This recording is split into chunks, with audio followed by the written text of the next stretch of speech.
So very good morning all of you and welcome to the next set of webinars, Growth Recipes with Ornet NX। और ये week का हमारा जो theme है वो है रोमांसिंग विद डेटा। तो सबसे पहले तो ये देखते हैं कि डेटा क्या इम्पोर्टेंट है। Is data really important? हम लोग पढ़ते रहते हैं, सुनते रहते हैं कि डेटा बहुत यूजफुल होता है, बिजनेस डिसीजन मेकिंग के लिए यूजफुल होता है, मगर हम लोग तो अपने डिसीजंस अपने गट फीलिंग पे लेते हैं। I mean, we take all our decisions based on our gut feelings most of the times and not based on data. ऐसा क्यों? Why? I think there are three reasons for it. The first reason is many a times we do not have adequate data. हमारे पास पर्याप्त मात्रा में data नहीं है, ये उसका एक पहला रीजन है। दूसरा रीजन है डेटा तो है मगर वो प्रॉपर नहीं है, मतलब जिस तरीके से होना चाहिए या तो जिसके बलबूते पर हम कुछ डिसीजन ले सकें वैसा प्रॉपर डेटा नहीं है, ये दूसरा रीजन है। और तीसरा रीजन है, वैसे हमने कभी बॉदर ही नहीं किया है डेटा के बारे में। And I guess many of you will agree with me that the most important reason is we have never bothered about data as much as we should. Why we have never considered data as our asset? There are many reasons for it, and you also know, we also know, मगर सबसे बड़ा reason ये है कि all those owners who are available on day-to-day basis at their place of business will get information on day-to-day basis at that place of business. जो भी owners अपने business या अपनी दुकान या अपने शोरूम पे डेली होते हैं, उनको रोज बरोज की इंफॉर्मेशन मिलती रहती है पूरे दिन भर में। तो ये जो इंफॉर्मेशन हमें मिलती है इसको हम हमारे ब्रेन में प्रोसेस करते रहते हैं, और क्योंकि हम प्रोसेस करते रहते हैं हमें लगता है कि जब रियल टाइम प्रोसेसर है भाई तो डेटा की और कहाँ जरूरत है, और हमें किस पे डिपेंड करने की जरूरत है। We think that when there is a real-time processor available, why we depend upon anything? Because we tend to take decisions based on situations and not data. आप सोचिए पास्ट में आपने कितने situational decisions लिए होंगे।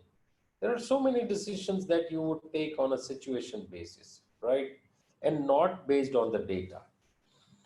So I think this is where it makes a very big difference when we take decisions based on situation and not data.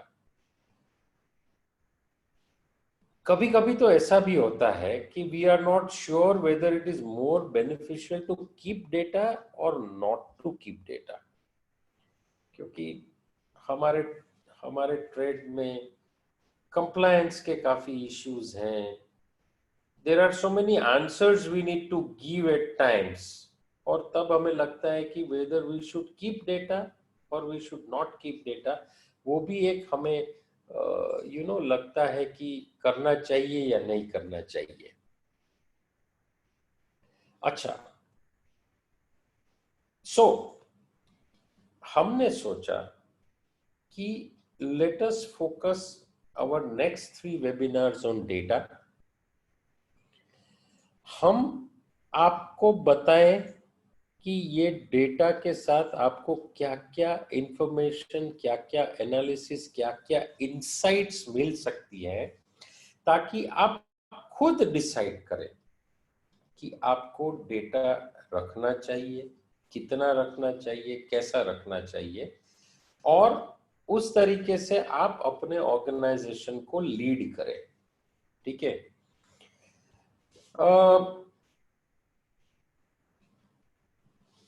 सो हम data analysis की possibility पे आगे बढ़े उससे पहले एक छोटा सा एग्जाम्पल मैं आपको बताना चाहूंगा कि एक सिंपल फॉर्मेट में डेटा रखने से आप कितने डिसीजंस ले सकते हैं। और once again, Sam Walton I am a big fan of, क्योंकि वो एक ऐसा सक्सेसफुल रिटेलर था जिसने 1 से 4700 स्टोर्स बनाए।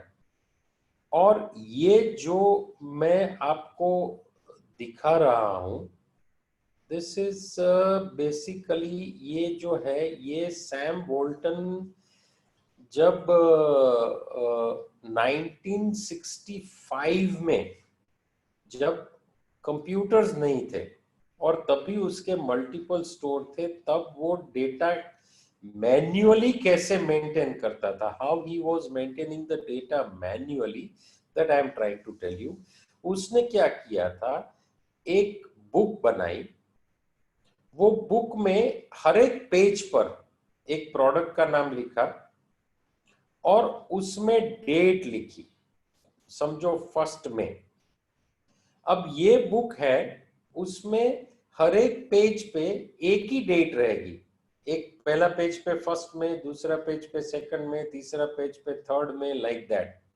और उसमें ईयर वाइज, मतलब 1955 की 1 मई को ये प्रोडक्ट मैंने पहले स्टोर में से, फर्स्ट स्टोर में से कितने नंबर सेल किया, वो यहाँ पे लिखा है।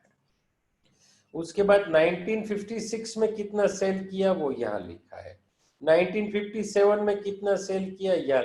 लास्ट 10 इयर्स का डेटा 1 मई को XYZ जो भी प्रोडक्ट है उसका स्टोर नंबर 1 का sale in number of pieces यहाँ पे लिखा है, ऐसे स्टोर नंबर 2 का, स्टोर नंबर 3 का, 4 का, 5 का लिखा। अब सिर्फ इतना मैन्युअली करते थे और उससे क्या डिसीजंस ले पा रहे थे। फर्स्ट डिसीजन कि जब भी नेक्स्ट ईयर उसी डेट का सेल्समैन को टारगेट देना है, तो वो लास्ट 4, 5 या 10 इयर्स के डेटा के ऊपर से टारगेट दे पाते थे कि आपका ये टारगेट है ये प्रोडक्ट का। They used to give product wise target to salesmen in 1965 based on this data. दूसरा, जब भी उनको रीऑर्डर करना होता था उस टाइम भी यही डेटा देखते थे कि कौन सी तारीख में कितना सेल होने का जो ट्रेंड है, उसके ऊपर से they used to pick up their inventories. मतलब एक सिंपल शीट से they used to maintain data even before computers के आने से पहले भी एक सिंपल शीट से ऐसा डेटा मेंटेन करते थे। So that speaks a lot about how data analysis can be useful in whatever form that we store data. ठीक है, so now let me introduce Ornet NX data analysis tool.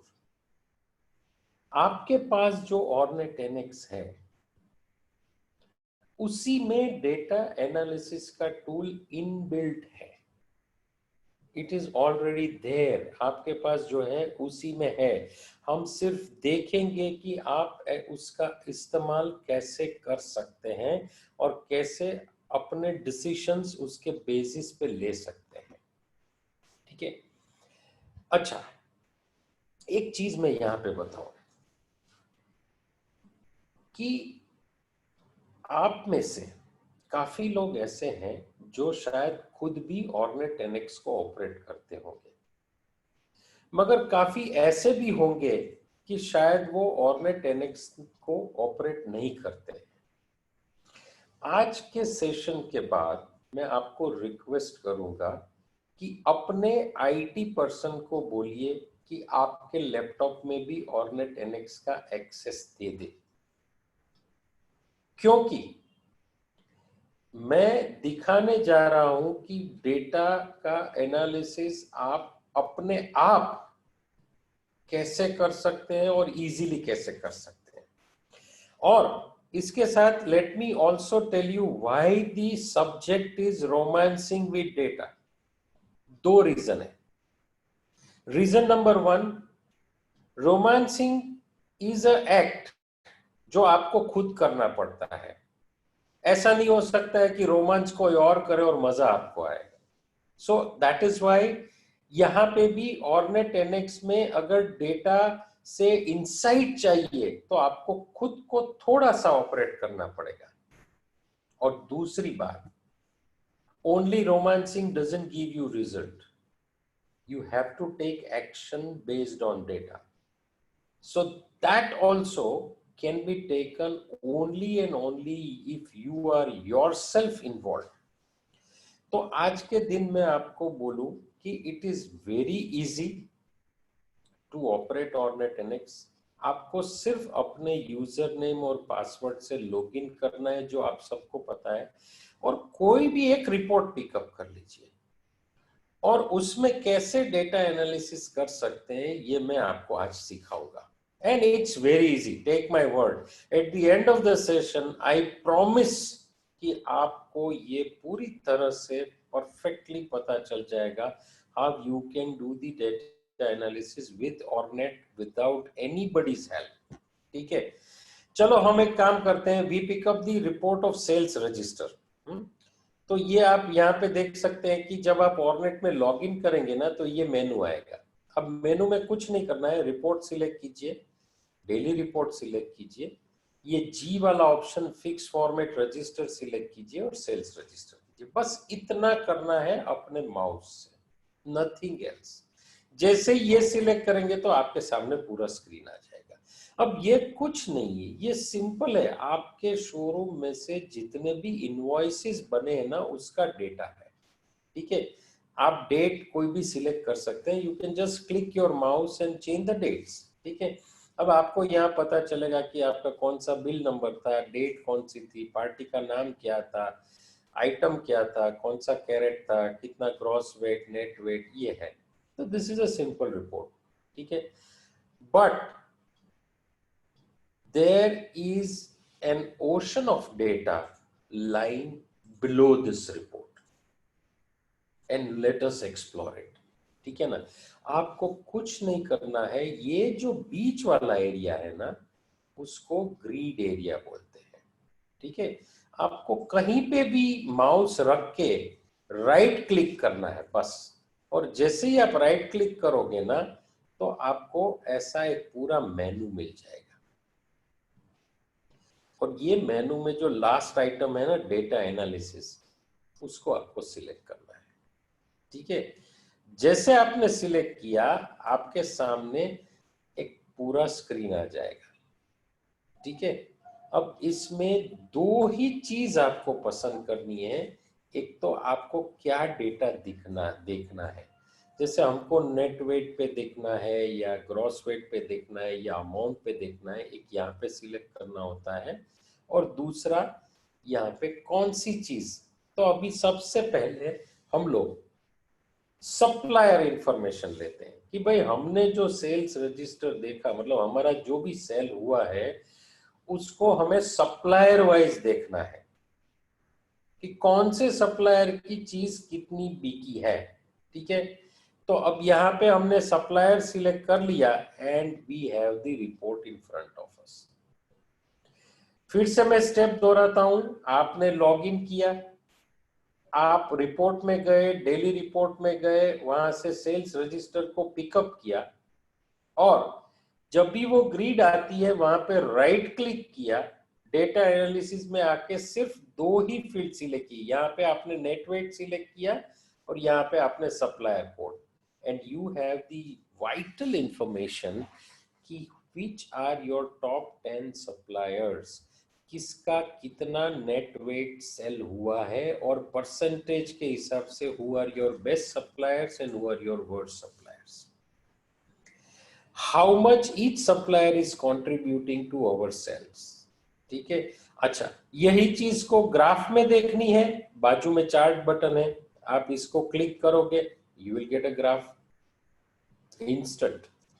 तो यहाँ पे आपको graphical mode में पता चल जाएगा कि कौन से सप्लायर का, तो आपका अच्छा ये आप एक महीने का डेट सिलेक्ट कर सकते हो, 15 दिन का कर सकते हो, एक क्वार्टर का कर सकते हो, या पूरे साल का कर सकते हो। You can come to know कि ये पूरे साल में जो आपका सेल हुआ है उसमें कौन से सप्लायर का क्या कंट्रीब्यूशन है। It is so easy. ठीक है, अच्छा अभी समझो हमारे सप्लायर 22 कैरेट में भी सप्लाई करते हैं गुड्स और 18 कैरेट में भी करते हैं, तो आई वांट टू नो कि किसका 18 कैरेट में कितना कंट्रीब्यूशन है और किसका 22 कैरेट में कितना कंट्रीब्यूशन है। आई जस्ट गो और यहाँ पे कॉलम एरिया जो लिखा है ना, वहां पे मैं एक ग्रुप नेम सिलेक्ट कर लेना है बस, जैसे ग्रुप नेम यहाँ पे, and I will come to know कि सप्लायर वाइज 18 कैरेट में कितना नेट वेट है और उसका परसेंटेज कंट्रीब्यूशन कितना है, 22 कैरेट में कितना है और उसका परसेंटेज कंट्रीब्यूशन कितना है। तो how much each supplier is contributing to our sales of 18 carat and 22 carat. कुछ नहीं किया हमने, ये दो चीज तो थी, एक यहाँ पे कॉलम एरिया में ग्रुप नेम ऐड कर दिया, दैट्स आई विल रिपीट कि अगर आपको इसमें जरा सी भी दिक्कत लगती है, देखो लॉकडाउन से पहले शायद हम में से 80% या 90% लोगों ने कभी वेबिनार अटेंड ही नहीं किया था, ये जूम वगैरह क्या है कभी किया ही नहीं था। हमारा बहुत सीधी बात थी भाई, जो भी बात है अगर हमारे और नेट वाले बंदों को भी आपको अगर कुछ बताना था तो आप बोलते थे भाई यार पर्सनली आ जाओ बताओ, 1-to-1 नहीं पता चलेगा। But now you can see that how we have easily converted ourselves into a very nice way of learning through webinars. आराम से घर में बैठे अपने मोबाइल या अपने लैपटॉप से हम समझ सकते हैं। तो ये चीज भी उतनी ही आसान है। अगर आपको दिक्कत होती है तो आप हमारे एक्सपर्ट्स से डेफिनेटली सपोर्ट ले सकते हैं, they can definitely help you to you know work on this. तो ठीक है, तो इतना क्लियर हो गया। नेक्स्ट, अच्छा अभी मुझे देखना है कि इसमें आइटम्स के साथ कैसे जाऊं। तो मतलब मैंने यहाँ पे नेट वेट और पीसीस तो रखा ही था, सप्लायर कोड भी रखा था, अब नीचे एक आइटम सिलेक्ट कर लिया तो मुझे supplier wise, item wise, group wise sales मिल जाएगा। मतलब मेरा ये सप्लायर मुझे कौन कौन सी आइटम देता है, वो आइटम में उसका कौन से ग्रुप में कितना सेल है। ये याद रखिए हम लोग सेल्स की एनालिसिस कर रहे हैं, हमारा जो सेल्स हुआ है उसमें हर एक सप्लायर का क्या कंट्रीब्यूशन है वो देख रहे हैं। हमने पहले सप्लायर वाइज देखा था, अब यहाँ पे एक छोटा सा आइटम सिलेक्ट कर लिया तो पूरा रिपोर्ट आइटम वाइज हमको मिल गया। ठीक है, तो which is the best selling item of each supplier, which is the least selling item, किस सप्लायर की कौन सी आइटम सबसे ज्यादा बिकती है, कौन सी आइटम सबसे कम बिकती है, we can easily understand this. ठीक है ना, ओके। अब एक और चीज ऐड करते हैं, देखते हैं कि आइटम में भी अगर हमने अलग अलग वैरायटी डिफाइन की है तो ये वैरायटी वाइज कैसे लिखेगा, और एक नीचे वैरायटी सिलेक्ट कर लीजिए। आपको कुछ नहीं करना, ये सब ड्रॉप डाउन है, आप यहाँ पे क्लिक करेंगे सिलेक्शन आएगा, आप नाम सिलेक्ट कर लीजिए, यहाँ पे रिपोर्ट बन जाएगा। Everything is dynamic, everything is automatic, और आप सबके ऑर्नेट एनेक्स में ये चीज है ही आज के दिन पे। सो सिंपली अभी हमको मिला कि ये सप्लायर हमको चेन में ये 3 तरह की वैरायटी देता है, और वो 22 कैरेट में उसका सेल का कंट्रीब्यूशन इतना है। हमारा जो सेल है उसमें से उसकी ये वैरायटी इतनी बिक्री होती है, ये इतनी होती है, इतनी होती है। This is a sample data, मगर जब आप अपना खुद का डेटा देखेंगे तब आपको ताज्जुब होगा, आपको बहुत ही बढ़िया इंसाइट्स मिलने लगेगी कि कौन से सप्लायर की कौन सी वैरायटी चल रही है, कौन से सप्लायर की कौन सी आइटम चल रही है। अच्छा, एक और चीज से देखते हैं। हमने देखा था कि सप्लायर वाइज आइटम देखा था, अभी हमें एक तरीका और भी चाहिए कि भाई कौन सी आइटम में कौन सा सप्लायर का माल अच्छा चलता है। तो हमें चेंज करना है, जो सप्लायर के ऊपर हम एक सप्लायर की कितनी आइटम है वो देखते थे, उसके बदले वी वांट टू सी एक आइटम में कितने सप्लायर्स है और उनका क्या परफॉर्मेंस है। ठीक है, हमें कुछ नहीं करना है, यहाँ पे जो सप्लायर था ना ऊपर पहले, वहां पे आइटम सिलेक्ट कर लिया, यहाँ पे जहां आइटम था वहां सप्लायर सिलेक्ट कर लिया। वो आप सिर्फ यहाँ पे माउस लेके क्लिक करके इजीली चेंज कर सकते हैं। यहाँ पे आइटम ले लिया, यहाँ पे सप्लायर ले लिया, and look at this report. आपका बेंगल का जो सेल है उसमें ये 3 सप्लायर है, और तीनों का कंट्रीब्यूशन क्या है वो आपको पता चल जाता है। या तो आपका चेन में इतने सप्लायर्स है, हर एक का कंट्रीब्यूशन क्या है वो आपका पता चल जाता है। मतलब which is the highest selling supplier for each item, कौन से सप्लायर का गुड्स सबसे ज्यादा सेल होता है हर एक आइटम में, वो यहाँ से आपको इजीली पता चल जा सकता है। ठीक है, अच्छा, अभी इसी चीज को अगर हमें मंथली या क्वार्टरली बेसिस पे देखना है तो हमें और कुछ नहीं करना है। यहाँ पे जो हमने ग्रुप सिलेक्ट किया था ना, वहां पे मंथ सिलेक्ट कर लीजिए, तो ये डेटा पूरा मंथ वाइज आ गया। ये सप्लायर है, उसका ये आइटम है, वो अप्रैल में कितना बिका, मई में कितना बिका, जून में कितना बिका, जुलाई में month wise what is the sale of each item supplied by the supplier. Please remember, याद रखिए, हम एक ही रिपोर्ट से अंदर गए हैं, जो सेल्स रजिस्टर का रिपोर्ट था उसी से हम अंदर गए हैं। उसी में सिर्फ हम यहाँ पे फील्ड को चेंज कर रहे हैं। ठीक है, 2 ही चीज है, ये रो एरिया है जहां पे आपको यहाँ पे जो चाहिए वो सिलेक्ट करना है, कॉलम एरिया मतलब यहाँ पे जो चाहिए वो सिलेक्ट करना है। सिंपल। डेटा मतलब आपको किस चीज पे ये डेटा चाहिए। मैंने ये डेटा नेट वेट पे लिया है, आप यहाँ पे अमाउंट सिलेक्ट करते हैं तो पूरा डेटा अमाउंट पे आ जाएगा। आप यहाँ पे लेबर चार्जेस सिलेक्ट करते हैं तो पूरा डेटा लेबर चार्जेस पे आ जाएगा। मतलब सिर्फ इतनी जगह से थोड़ा ऑल्टरेशन करने से आपको अलग अलग इंसाइट्स मिल सकती है। वापिस एक बार बताता हूं कि why I am insisting that you should yourself operate। क्योंकि अगर एक बार आप इसको सीख जाते हैं, आपको पता चल जाता है कि इसका कैसे इस्तेमाल करना है, तो आपका दिमाग, आपके पास वास्ट एक्सपीरियंस है, you have all the experience in the world, so you will be able to decide कि मुझे किस चीज पे डेटा को देखना है। अगर आप किसी और पे डिपेंडेंट है तो समझ लीजिए कि एनालिसिस के लिए उसका जो अनुभव है उसके आधारित वो बोलेगा, और जरूरी नहीं है कि उसका अनुभव आपसे ज्यादा हो। Because you have the experience, if you play, or what I am suggesting is, in this week I will take you through only 2 or 3 reports, और वो 2 या 3 रिपोर्ट में से ही आपको इतनी इंसाइट मिल सकती है कि आपको और कुछ करने की जरूरत नहीं है। जैसे मैंने अगले वेबिनार में बताया था कि Sam Walton used to spend specific time every week for his accounting and finance. मुझे लगता है कि डेटा एनालिसिस के लिए आप पूरे एक वीक में 1 घंटा 1 आवर अ वीक अगर आप एलोकेट करते हैं ना, तो आपका बिजनेस डिसीजंस लेने का पावर ही चेंज हो जाएगा।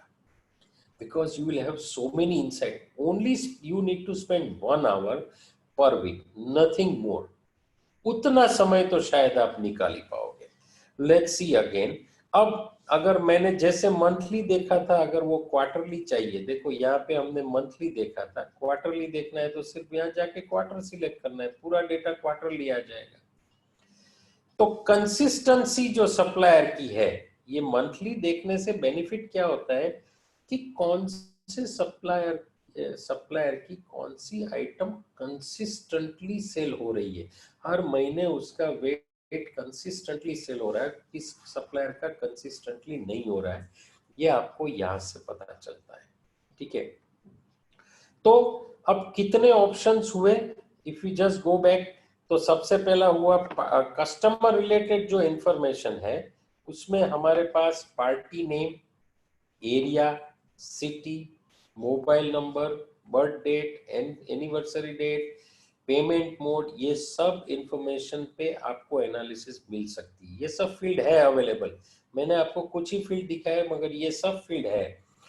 प्रोडक्ट रिलेटेड जो फील्ड है, वहां पे item name, group name, label number, metal name, design number, size, variety, counter number, supplier code, type, ये सब फील्ड्स पे एनालिसिस मिल सकती है। और बिलिंग रिलेटेड में सेल्समैन, वाउचर का दिन मतलब मंडे, ट्यूसडे, वेडनेसडे, वाउचर का मंथ मतलब जनवरी, फरवरी, मार्च, वाउचर का क्वार्टर मतलब जेएफएम, जनवरी, फरवरी, मार्च क्वार्टर, या अप्रैल में जून क्वार्टर, वाउचर का डेट, डिस्काउंट और फेस्टिवल्स की भी डिटेल्स इसमें है। और ये सब डेटा को आप वेट पे, लेबर पे, बिल अमाउंट पे, डायमंड स्टोन की अमाउंट पे, डायमंड स्टोन के वेट पे, ये सभी चीज पे एनालाइज कर सकते हैं। ठीक है, वापस यही सेल्स रजिस्टर के रिपोर्ट में थोड़ा आगे एक्सप्लोर करते हैं कि क्या इनसाइट्स मिल सकती है। तो समझो मैंने यहाँ पे जो डेटा था ना, वहां पे टोटल अमाउंट ले लिया और यहाँ पे पार्टी नेम ले लिया और यहाँ पे 10 सिलेक्ट कर लिया, टॉप 10। तो मुझे पता चला कि मेरे टॉप 10 कस्टमर्स कौन है। ठीक है, who are my top 10 customers between 1/4/2019 to 31/3/2020। ये डेट भी आप चेंज कर सकते हो। आपको देखना है कि मेरे अप्रैल मंथ के टॉप 10 कौन थे, तो आप यहाँ पे 30/4/2019 लगा दीजिए, जो भी डेट लगाना है वो लगा दीजिए और सीधा आपको मिल जाएगा। एक और खूबी है इसमें, बहुत ही अच्छी चीज है।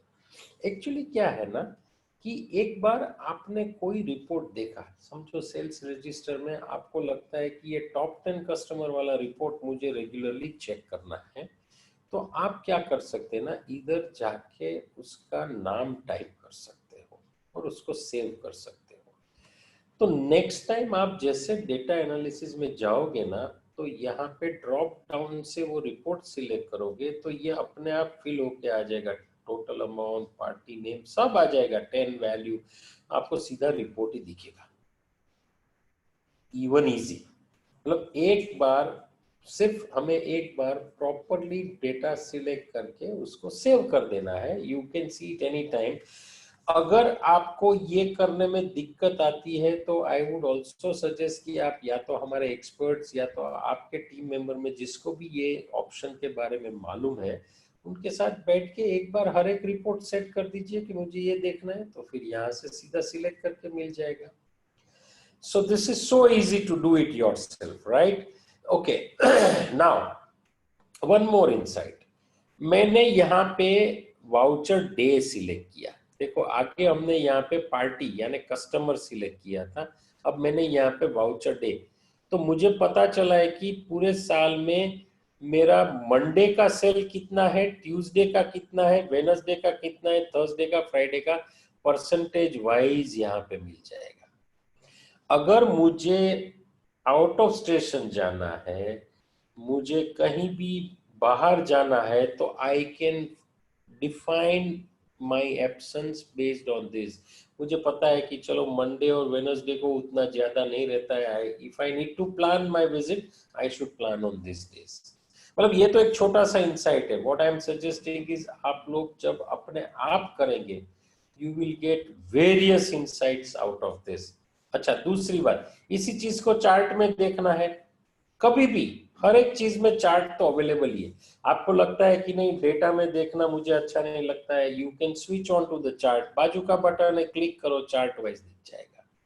सो it is so easy to get all the details, all the information properly. ठीक है, अब ये चार्ट वाइज हो गया। नाउ समझो यहाँ पे मैंने नेट वेट ही रखा और एक सिटी सिलेक्ट कर लिया और एरिया। समझो मेरे कस्टमर्स अलग अलग आजू बाजू के सिटी से आते हैं, या तो मेरे कस्टमर्स अपने ही सिटी में हैं, तो मुझे सिटी की जरूरत नहीं, मैं सीधा एरिया सिलेक्ट कर सकता हूँ। यहाँ पे मुझे पता चलेगा कि मेरे कस्टमर्स मतलब जो जो लोगों ने मेरे से परचेस किया है, कौन से एरिया में कितना वेट गया है। So where do my customers come from, मेरे कस्टमर्स कहाँ से आते हैं। ये चीज भी आप एवरी मंथ सिलेक्ट कर सकती हैं या पूरे साल के लिए देख सकते हैं। और यहाँ पे भी अगर आप चाहे तो मंथ सिलेक्ट कर लेंगे तो पूरा मंथ वाइज आ जाएगा, और उसका भी ग्राफ आपको मिल सकता है। ठीक है, सी द सेम थिंग, मैंने यही चीज को क्वार्टर वाइज कर दिया। मतलब अप्रैल टू जून में कितना था, जुलाई टू सितंबर में कितना था, अक्टूबर टू दिसंबर में, इसको आप मंथ वाइज क्वार्टर, आप कुछ नहीं करना है। यहाँ पे वाउचर मंथ सिलेक्ट कर लेंगे तो ये पूरा मंथ वाइज आ जाएगा। Now the biggest advantage is कि जब आप इसको मंथ वाइज कंपेयर करते हैं एरिया वाइज, तो आपको पता चलता है कि क्या मेरे कस्टमर्स ये एरिया में से कंसिस्टेंटली आते हैं, या तो कुछ महीने में ज्यादा आए हैं, कुछ महीने में कम आए हैं, तो क्यों आए हैं। क्या मैंने उस टाइम पे होर्डिंग रखा था उसकी इंपैक्ट है, या होर्डिंग खत्म होने के बाद वो ड्रॉप हुआ है, या मेरा रेफरेंसिंग प्रॉपर नहीं हो रहा है। तो this will give you a lot of insight कि आपके कस्टमर कंसिस्टेंटली कहां से आते हैं। और मैं एक चीज आपको बताऊं कि हमने तो इसमें ब्लॉक नंबर या बिल्डिंग के नेम तक का ऑप्शन रखा है। अगर कस्टमर का जो मास्टर है वो प्रॉपरली डाला है और बिल्डिंग का नाम लिखा है, तो आपको ये भी पता चल सकता है कि कौन से बिल्डिंग से लोग कितने आते हैं। मतलब you can go to the depth as much as you want. ठीक है, ये आपको डिसाइड करना है कि ये डेटा को लेके आप इसका क्या यूटिलाइजेशन करने वाले हैं, how you are going to use this data for increasing your business in time to come। उसके ऊपर आपको डिसाइड करना है कि क्या डिटेल में डेटा स्टोर करना है। ठीक है, but this is a very very important report, जहां से आपको आपके कस्टमर फ्लो की कंसिस्टेंसी मालूम होती है और आप उसके लिए क्या कर सकते हैं वो आप सोच सकते हैं। ठीक है, एक दूसरी बात है, ऑर्नेट में हमने एक कस्टमर कैटेगरी का ऑप्शन रखा है। मतलब जब भी आप कस्टमर का अकाउंट क्रिएट करते हैं, तो उस टाइम पे आप कस्टमर को अलग अलग कैटेगरी में बांट सकते हैं। जैसे कि प्रोफेशंस, डॉक्टर है, बिजनेसमैन है, गवर्नमेंट ऑफिसर है, सैलरी क्लास है, क्या है, you can define the category like that. कुछ लोग रिलीजियन पे कैटेगरी रखते हैं, डिपेंडिंग आपका कौन सा किस तरीके का क्लाइंट बेस है, उसके हिसाब से आप कैटेगरीज डिफाइन कर सकते हैं, हिंदू, मुस्लिम, सिख। या तो बाइंग पैटर्न के हिसाब से, मतलब समझो कोई आपका platinum, diamond, gold, buying pattern दो तरीके की होती है। या तो नॉर्मली ये कस्टमर जब भी आता है तो he buys in big quantity, और या तो ही बाइज इन उसका शादी का या मैरिज का बाइंग ज्यादा है, तो उस हिसाब से आप प्लेटिनम, गोल्ड, डायमंड कस्टमर का कैटेगरीज दे सकते हो। ये कैटेगरीज आप जब कस्टमर का अकाउंट क्रिएट करते हो तब दे सकते हो। अगर आपने तब नहीं दिया है कोई बात नहीं, अभी भी आप दे सकते हो। कैसे दे सकते हो? Just let me take you back little bit, कि हमने जो देखा था वो कस्टमर वाइज सेल्स, जो कस्टमर वाइज सेल्स हमने देखा था, वो कस्टमर वाइज सेल्स के अंदर हम यहाँ पे, हमको पता है यहाँ पे जो अमाउंट है ना, ये अमाउंट के बदले आप नेट वेट भी ले सकते हो। तो आपका पता चल सकता है कि कौन से कस्टमर ने कौन से वेट का परचेस किया है, और उसके हिसाब से आप कस्टमर का कैटेगरी डिफाइन कर सकते हो। मतलब अभी तक नहीं किया है तो भी यही रिपोर्ट से आप कैटेगरी भी डिफाइन कर सकते हो, ठीक है ना। तो all I am suggesting is कि वंस आपने अगर कस्टमर की कैटेगरीज डिफाइन कर दी तो कुछ और एक्सप्लोरेशन आपको मिल सकता है, जैसे कि ये category wise quarter wise sale है। मतलब हमारी गोल्ड कैटेगरी में से अप्रैल टू जून में कितना सेल हुआ, जुलाई टू सितंबर में कितना हुआ, अक्टूबर टू दिसंबर में कितना हुआ, ये कैटेगरी वाइज हमारा सेल है, ठीक है। Gold, normal, platinum, titanium, VIP, जो भी कैटेगरी, तो हमें पता चलता है कि how much business am I getting from various category of customers. ये क्वार्टरली है, यहाँ पे आप मंथली कर दो तो आपको मंथली मिल जाएगा। So you can come to know, and you can again you can plan आपका जो एडवर्टाइजिंग है, आपका जो प्रमोशन है, वो कैसे कैटेगरी वाइज करना है, वो आप इससे इजीली प्लान कर पाओगे। तो आप उसको बढ़ाने के लिए करोगे, और उसका रिजल्ट आया कि नहीं वो भी यही रिपोर्ट बताएगा आपको, कि हमने ये किया था, पर्टिकुलर मंथ में हमने ये ट्राई किया था, तो उसमें कैटेगरी वाइज सेल बढ़ा या नहीं बढ़ा, you will come to know from this. तो that means this can give you a lot of insight, ठीक है। नेक्स्ट, अच्छा, अगर आपको ये देखना है कि आपकी कौन सी कैटेगरी में कौन सा प्रोडक्ट बिकता है, which product is selling in which category, आपको सिर्फ ये करना है कि कैटेगरी को इधर दिखा दीजिए, ताकि वो कॉलम हो गई gold, normal, platinum, titanium, white, ये कॉलम हो गई, और यहाँ पे आइटम सिलेक्ट कर लिया तो हर एक आइटम आ गई। तो चेन गोल्ड कैटेगरी में इतना सेल है, नॉर्मल में इतना है, प्लेटिनम में इतना है, टिटेनियम में इतना है, वीआईपी में इतना है। तो कौन सी आइटम कौन से कस्टमर कैटेगरी में बिकती है, that insight you can get simply. आपने जो कैटेगरी यहाँ थी ना, ये यहाँ कैटेगरी थी, यहाँ क्वार्टर था, अब आपने यहाँ जाके कैटेगरी सिलेक्ट कर ली, तो यहाँ कैटेगरी आ गई, यहाँ पे आपने आइटम सिलेक्ट कर लिया। अब यहाँ पे आप आइटम भी सिलेक्ट कर सकते हो, यहाँ पे आप सप्लायर भी सिलेक्ट कर सकते हो, तो आपको पता चलेगा कि कौन से सप्लायर का माल आपकी वीआईपी कैटेगरी को ज्यादा पसंद आता है, और कौन से सप्लायर का माल आपकी जनरल कैटेगरी के कस्टमर को ज्यादा पसंद आता है, क्योंकि वो automatically supplier wise, category wise sales का डेटा हो जाएगा। Reminding you again, we are only going through the sales register report. एक ही रिपोर्ट की हम बात कर रहे हैं, एक ही रिपोर्ट से हम पूरा डेटा एनालाइज कर रहे हैं, ठीक है ना।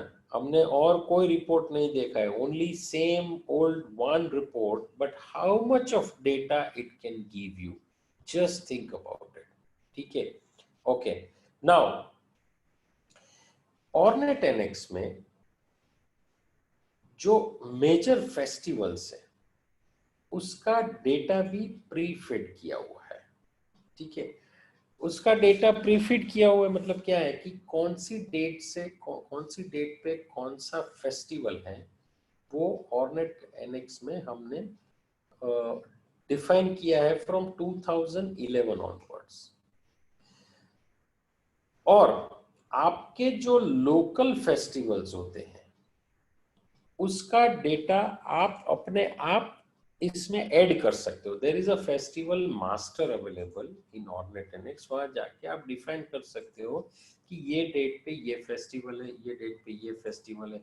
जैसे अक्षय तृतीया है, ये है, तो ये सब चीज आप you can decide you know easily, आप वहां पे फीड कर सकते हो और उसके बेसिस पे आपको बहुत अच्छी इंसाइट मिल सकती है। जैसे कि जस्ट सी इट कि मुझे कौन से फेस्टिवल में कौन से किस आइटम का कितना वेट का सेल हुआ था, ये देखना है। तो मैंने यहाँ पे फेस्टिवल ले लिया और यहाँ पे आइटम ले ली।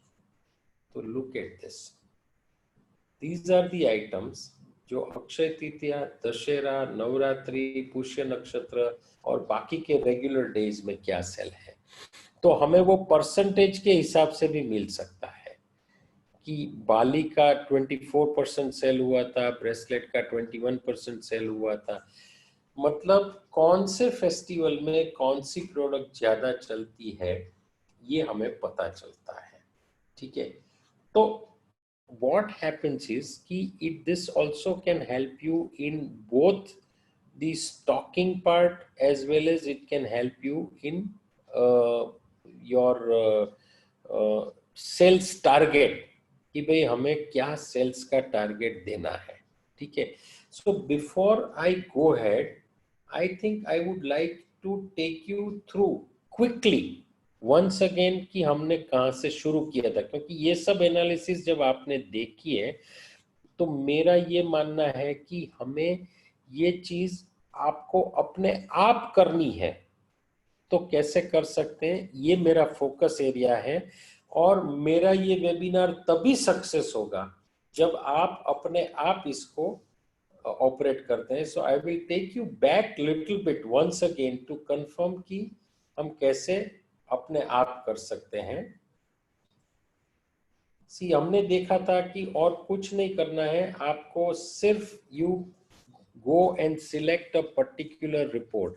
आप ऑर्नेट एनएक्स में लॉगिन करोगे, लॉगिन करने के बाद daily reports, fix format register और सेल्स रजिस्टर को क्लिक करना है। ठीक है, सिंपल। ये क्लिक किया तो ऐसा रजिस्टर आपके सामने आ जाएगा। ये जो एरिया है इसको हम ग्रिड एरिया बोलते हैं। आपको यहाँ पे कर्सर रख के सिर्फ राइट क्लिक करना है।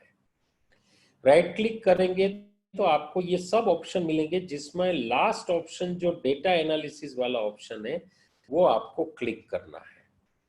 जैसे ही आप क्लिक करेंगे 3 जगह पे आपको सिलेक्शन करनी है। एक डेटा एरिया क्या है, मतलब आपको नेट वेट पे देखना है, आपको अमाउंट पे देखना है, आपको परसेंटेज पे देखना है, क्या देखना है वो यहाँ सिलेक्ट कीजिए। और दूसरा रो एरिया, मतलब यहाँ पे लिस्ट में क्या चाहिए, आइटम चाहिए, सप्लायर चाहिए, क्या चाहिए वो सिलेक्ट कर लीजिए। जैसे आपने यहाँ पे सप्लायर किया और नेट वेट किया, आपको ये सप्लायर वाइज सेल्स का पता चल गया, क्योंकि हमारा बेसिक रिपोर्ट सेल्स रजिस्टर है। तो सेल्स रजिस्टर में से जो भी डेटा निकलेगा वो सेल्स का ही होगा। तो सेल्स का हमारा सप्लायर वाइज सेल्स जानना है या फिर हमको आइटम वाइज सेल्स जानना है, तो हमें यहाँ पे आइटम सिलेक्ट कर लेना है।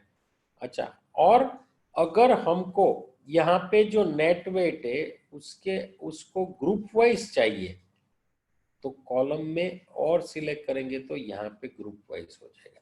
सिर्फ 3 चीज है। ये डेटा एरिया, मतलब आपको क्या किस चीज पे रिपोर्ट को देखना है। Do you want to see based on net weight, gross weight या अमाउंट या लेबर अमाउंट, वो यहाँ पे सिलेक्ट करना है। सब रो एरिया माने यहाँ पे क्या चाहिए और कॉलम एरिया मतलब यहाँ पे क्या चाहिए। और इसके बाजू आधार पे हमको काफी कुछ, जैसे ये supplier wise item wise report है। अगर इसको हमें आइटम वाइज सप्लायर करना है तो ऊपर आइटम और नीचे सप्लायर सिलेक्ट कर लेंगे। ठीक है, जैसे हमने ये कर दिया, ऊपर आइटम और नीचे सप्लायर, तो ये हो गया आइटम वाइज सप्लायर। और हर एक रिपोर्ट का इंसाइट डिफरेंट होगा, हर एक रिपोर्ट से आपको नया इंसाइट मिलेगा, क्योंकि जब आप सप्लायर वाइज आइटम वाइज देखते हैं तब आपको ये पता चलता है कि हर एक सप्लायर की कौन सी आइटम ज्यादा चलती है। मगर जब आप आइटम वाइज सप्लायर वाइज देखते हैं तब आपको पता चलता है कि कौन सी आइटम में किस सप्लायर का माल ज्यादा चलता है। तो दोनों इनसाइट डिफरेंट है, और वो दोनों इनसाइट सिर्फ इसको चेंज करने से आपको मिल जाती है। So I guess you should be able to operate yourself. I would request all of you कि अगर आपको लगता है कि आप कर सकते हैं तो आप मुझे प्लीज अभी का अभी चैट में फीडबैक दीजिए, so that you know I can come to know whether my effort has been successful or not. Please give me your feedback on chat कि क्या आपको लगता है you can do it. If you can do it, please say yes, give your name also, so that we then our effort is really yes. आपको जो भी हमारे side से सपोर्ट चाहिएगा, we will definitely provide you all the support. Thank you so much sir. आप लोगों को लगता है कि ये कर सकते हैं, मतलब आवर एफर्ट आर सक्सेसफुल, तो इसका ये भी मतलब है कि अगले सेशन में I am going to talk about same analysis. मगर एनालिसिस में क्या होता है कि एक्चुअली एनालिसिस हमें दो तीन तरीके से देखना चाहिए। जैसे कि हम एक डेटा का हमने ये विजुअलाइजेशन किया, ठीक है, समझो यहाँ पे हम लास्ट में फेस्टिवल वाइज पे थे, तो हमने ये देखा कि भाई how the data is how the sale is happening in per festival, ठीक है। मगर दूसरा एक इम्पॉर्टेंट पॉइंट होता है कि कंपैरिजन, ठीक है। तो हाउ डू वी, अगर हमको 2 साल का कंपैरिजन मिलता है कि अभी अक्षय तृतीया में इस साल इतना सेल हुआ था ये आइटम का, मगर अगले साल इतना था, उसके आगे के साल इतना था, तो if we get the information for multiple years, then it gives us even better insight कि चलो इतने साल से क्या ट्रेंड है हमारा।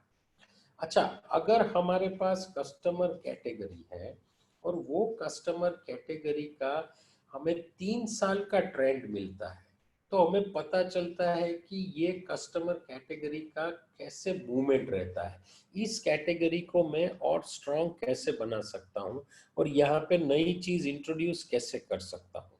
So one area which we will take up in the next session is how to see the comparative reports, ठीक है ना। एक कंपैरेटिव रिपोर्ट को हम देखेंगे। दूसरा एरिया जो हम देखेंगे that will be the area where we will understand कि हमारी जो इन्वेंटरी है उससे हमें क्या क्या इंसाइट मिल सकती है। यहाँ पे एक्चुअली हमने बेस लिया था सेल्स का, मगर जब हम इसी चीज को हमारे इन्वेंटरी मतलब लेबलिंग स्टॉक रिपोर्ट है या डिटेल लेबल रिपोर्ट है, उससे इसी चीज को एनालाइज करते हैं तो हमें और नई इंसाइट मिल सकती है। सी एक्चुअली ऑर्नेट एनएक्स में 200 से ज्यादा रिपोर्ट है, और 200 से ज्यादा रिपोर्ट होने के कारण आपको अनलिमिटेड इंसाइट या एनालिसिस पॉसिबल है। और ये डेटा एनालिसिस का मॉड्यूल प्री बिल्ट है आपके ऑर्नेट एनएक्स में, हर एक के पास है, ठीक है। तो आपको सिर्फ उसे ऑपरेट करना है और उससे इंसाइट पानी है। और जैसे मैंने आगे भी बताया, this has to be done by you. अगर आप खुद करेंगे तभी उसका सबसे ज्यादा फायदा ले पाएंगे, ठीक है। तो we will focus on comparative analysis and the analysis based on your merchandise, वो नेक्स्ट सेशन में हम लेंगे। उसके अलावा we will also talk about कि ये एनालिसिस ठीक से मिलने के लिए, just I will take a brief point here कि समझो हमने एक ये एरिया वाइज का रिपोर्ट देखा था, यू आर हियर। अब सोचिए अगर आपके जो डेटा एंट्री जिसने किया है उसने अगर ये आंबावाड़ी का स्पेलिंग 3 अलग अलग तरीके से लिखा है, AMBAWADI, AMBAVADI, AMBVADI, तो आपको यहाँ 3 अलग अलग लाइन मिलेगी। बिकॉज कंप्यूटर का नियम है कि गार्बेज इन गार्बेज आउट, आप जो डालोगे वही आपको सामने दिखाएगा। ये इंटेलिजेंट तो है नहीं। तो इसके लिए आपको हर एक चीज में प्रॉपर डेटा एंट्री हो उसका भी ख्याल रखना पड़ेगा, और वो ऑटोमेटिक आपको पता चल जाएगा, क्योंकि जैसे आप एनालिसिस करने जाओगे तो आपको पता चल जाएगा कि यहाँ पे डेटा प्रॉपर नहीं डाला है, and you can immediately direct your team कि भाई इसको ठीक करो, I want perfect data so that I can get the proper analysis of my data, और उससे मुझे इंसाइट मिल सकती है। तो अगले सेशन में हम ये भी देखेंगे कि आपका डेटा कौन सा डेटा फील्ड है जो प्रॉपर होना चाहिए। We have identified data fields कि इतने डेटा फील्ड्स को अगर प्रॉपरली करेंगे तो you will be easily be able to analyse your data in a proper manner. ठीक है, तो okay, so this is what we are aiming at. With that we are coming to an end of this session. जैसे मैंने पहले भी बताया था, our experts are just a call away. आपको लगता है कि ये ऑपरेट करने में आपको हमारे एक्सपर्ट्स की मदद की जरूरत है तो आप उनसे डेफिनेटली हेल्प ले सकते हैं, और हेल्प लेने के लिए we are just call away, they can be online with you and explain to you anything. Only thing is I would suggest, recommend and request that please do it yourself. Agar if you want to have a romance with your data, you have to do it yourself, right? Okay, thank you very much, and looking forward to meet you again on Wednesday with the next session. Thank you very much.